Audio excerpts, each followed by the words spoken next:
Baiklah anak-anak, sebelum kita mulai kegiatan pada hari ini, marilah kita berdoa terlebih dahulu. Untuk Siti,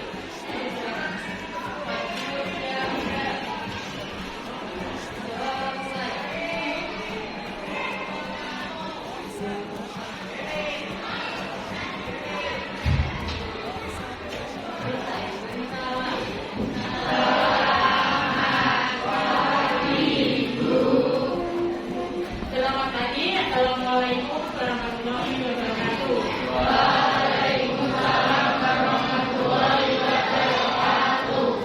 Bagaimana kabar kalian hari ini?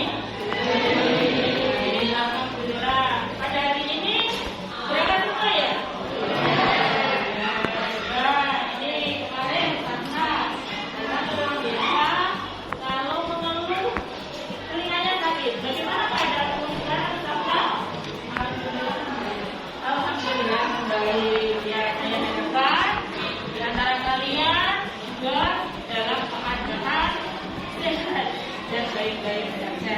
Nah, pada kesempatan kali ini nanti saya akan menyampaikan materi terkait dengan bagaimana mengatasi konflik dalam diri dan lingkungan sekitar. Nah, ini adalah materi dalam layanan bimbingan konseling kelas 9. Ini ada tujuan kenapa saya memberikan materi ini. Nah, ini ada dua tujuannya. Yang pertama yaitu setelah mengikuti layanan ini, diharapkan nanti kalian bisa mengatasi konflik yang dialami melalui diskusi, tanya jawab, dan kajian usaha dengan teliti, tanggung jawab, mandiri dan benar. Nah, yang kedua, melalui kegiatan menebak emosi siswa mengembangkan kebiasaan emosi diri dan sifat empati terhadap sesama individu maupun kelompok secara positif. Nah, sebelum ke materi ini, coba kalian lihat terlebih dahulu video berikut ini.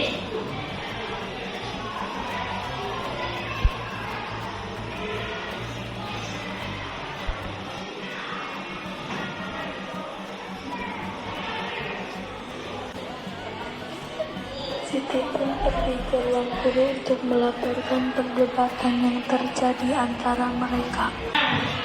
Dari tayangan tadi, kira-kira apa yang terjadi? Masalah apa tadi? Siapa yang tahu? Bisa duduk jari? Iya, ada. Coba. Ada kesalahpahaman yang menyatakan. Iya. Menurut Nada, ada kesalahpahaman yang disebut antara dua kelompok sehingga menimbulkan konflik. Ini menurut Anda. Nah, sekarang kalian sudah tahu apa belum? Apa itu yang dinamakan dengan konflik? Kira-kira siapa yang mau berpendapat lagi selain Anda? Konflik itu apa aja? Ada yang pernah mengalami konflik, berkonflik? Ada ya? Iya. Ya. Nah, ini langsung saja. Yang dimaksud dengan konflik dalam sosiologi, konflik adalah proses sosial antara dua individu atau kelompok di mana satu pihak berusaha menyingkirkan pihak lain dengan menentukan atau semuanya tidak berbahaya dengan cara yang disertai dengan ancaman dan betul yang ditemukan dengan politik. Nah, sebelum saya melanjutkan ke materi selanjutnya, alangkah baiknya ini kok kelihatannya pada tegang ya, jangan takut ya. Coba untuk melihat kita stop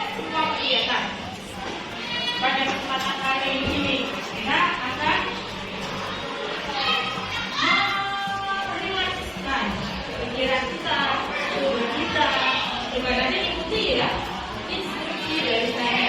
Nah, sekarang tolong ambil posisi serileks mungkin, senyaman mungkin. Bisa boleh bersandar, boleh bersandar, boleh duduk, tapi tidak boleh nanti ya. Itu berkaku tangan, tidak boleh berotot atau kepalanya sudah meja, tapi kalau sudah bersandar sudah. Nah, sekarang ambil posisi duduk yang ternyaman untuk kamu. Sudah? Sudah ya? Ya. Sekarang ikuti apa yang saya instruksikan. Coba sekarang pejamkan mata. Pejamkan mata. Ambil nafas dalam-dalam. Perlahan. Tahan. Keluarkan secara perlahan. Sekali lagi. Tarik nafas pelan-pelan. Tahan. Keluarkan. Lagi ya. Sekali lagi. Tarik nafas pelan-pelan. Tahan. Keluarkan perlahan. Masih pejamkan mata. Coba sekarang kalian bayangkan. Sekarang kalian berada di suatu tempat yang indah, yang nyaman.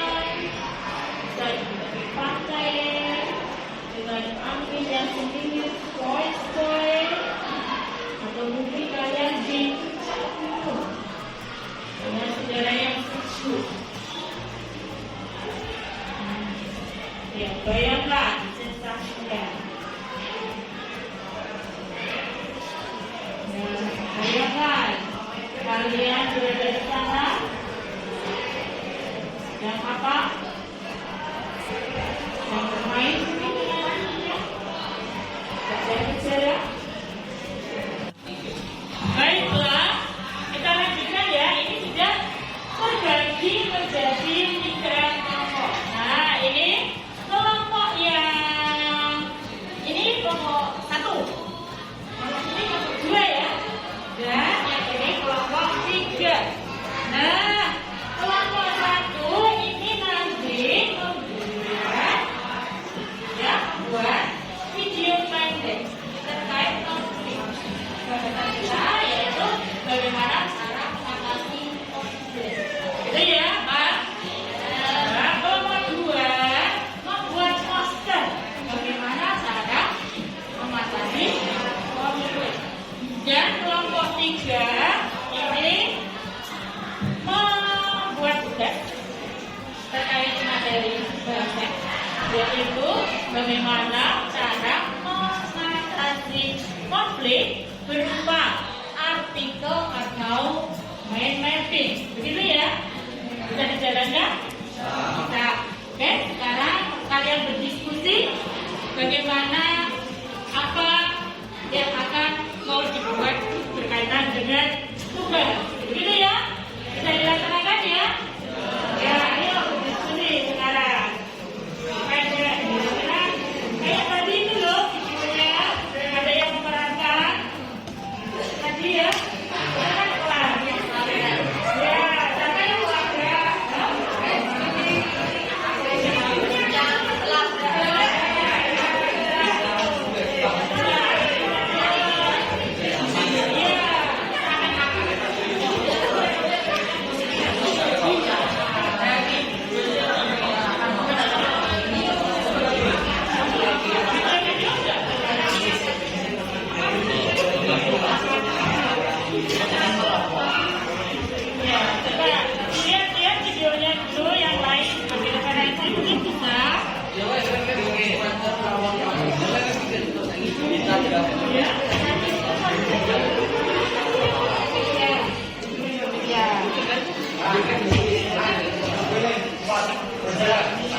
Dengan lingkungan masyarakat ya. Ini konflik sosial. Nah, ini bisa cari dulu. Bisa menggunakan HP, boleh. Browsing dulu, bisa. Browsing boleh tak? Memakai HP, ada ide, itu dari sana boleh. Ya. Nanti didiskusikan. Kira-kira apa saja yang terkait dengan konflik itu. Gitu ya. Ya, boleh. Nanti hasilnya ditulis nama ketua kelompoknya siapa, presentasi ya. Untuk mempresentasi ya. Nanti saya kelompok. Anggotanya siapa, ketuanya siapa. Oke, ya. Kita lanjutkan dengan presentasi hasil diskusi kelompok. Dimulai dengan kelompok 2 yang akan diwakili oleh Sabda. Silakan Sabda untuk menampilkan hasil diskusi kelompok 2. Masih pas Sabda? Ya, silakan pilih. Boleh. Ini dilanjutkan dulu ya. Ya.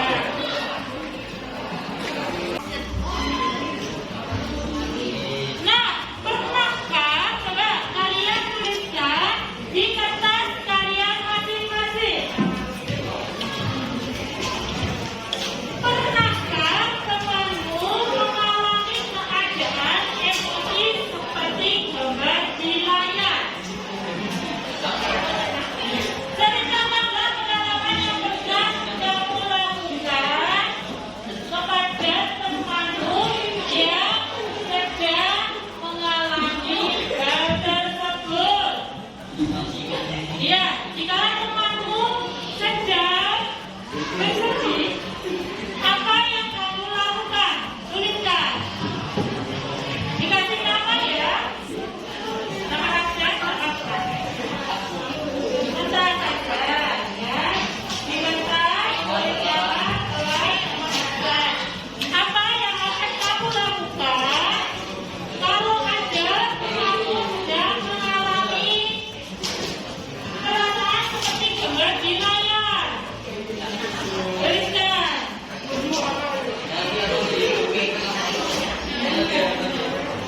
Materi ini saya harapkan kalian bisa mendapatkan manfaatnya. Bagaimana cara kalian untuk mengatasi konflik sosial yang ada di lingkungan masyarakat. Nah, ini jadi bisa dijadikan sebagai pengalaman yang baik. Nah, selain itu juga saya harapkan kalian itu bisa mengelola emosi kalian sendiri-sendiri, kalian masing-masing ya, dengan baik.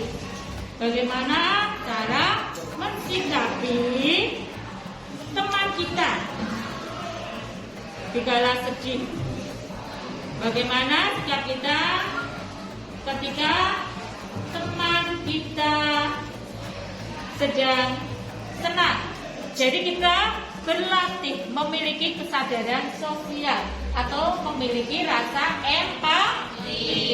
Nah, rasa empati. Jadi kita bisa berempati kepada teman kita yang sedang sedih, sedang senang. Kita itu turut merasakan apa yang dirasakan oleh teman kita. Begitu ya. Apakah dari kegiatan hari ini ada yang ditanyakan terlebih dahulu? Tidak? Ya. Dilanjutkan ke pertemuan yang kedua. Insya Allah seminggu lagi ya anak-anak. Ya, cukup sekian dari saya. Mohon maaf atas segala kesalahan. Kesalahan itu murni dari saya. Kesempurnaan itu hanya milik Allah Subhanahu wa Ta'ala. Nah, cukup sekian dari saya. Assalamualaikum warahmatullahi wabarakatuh. Waalaikumsalam warahmatullahi wabarakatuh. Ya, sudah.